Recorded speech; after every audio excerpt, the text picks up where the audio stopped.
This is another type of question that involves calculus. How do we know? Because we're talking about rates of change. So as soon as you see rates increasing, decreasing, we know we've got the derivative going on. Spherical balloon is being inflated. The radius r of the balloon is increasing at the rate. Now here's something that's going on here. Increasing at the rate. So the radius is increasing at the rate. So we have been given dr dt, centimetres per second. So that's why we've got over time. So centimetres, the radius over time, which is in seconds. So we know that dt dr is 0.2, and that happens when r is equal to 5.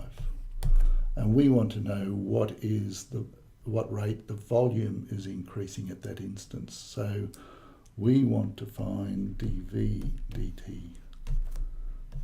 That's what we're asked to find. Also, it says at that instant, which means when r is equal to 5. And you look at that and you say, well, how are we going to do that? Is there some link between these two? And if you go back to the chain rule, we know that dv dt is equal to dv dr times dr dt. A way to remember that is that it's as though you can cancel these out. So we've got dv dt here, we've got dr and dr, so they sort of cancel, and we've got dv dt equals dv dt. So we have got dr dt, so that one we've got. dv dt is what we're trying to find, so we don't have that, but that's what we're trying to find. So we need to find dv dr. What links V and R? So the volume, it is a balloon. So the volume of a balloon, and I've given you some rules for volumes of figures in previous videos. So volume, how is volume connected to radius? Volume is equal to 4/3 pi r cubed.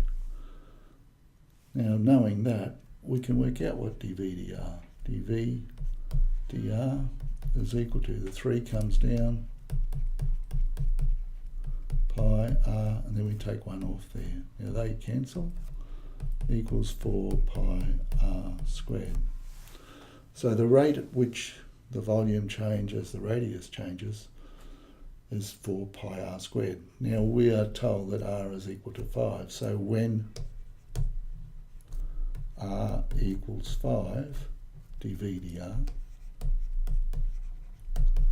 is equal to 4 times pi times r squared, which is 25, so that's equal to 100 pi. So we know what dv dr is now, so we've got everything. So we've just now be able to calculate what we're asked to find. So dv dt equals dv dr is equal to 100 pi times dr dt, we're given as 0.2, and when we multiply those out, we get 20 pi. And what's that in? So volume, what's volume in? So that'll be cubic centimetres, and T is in seconds. So that is the rate of change of the volume over time, given that the rate of change of the radius over time is 0.2.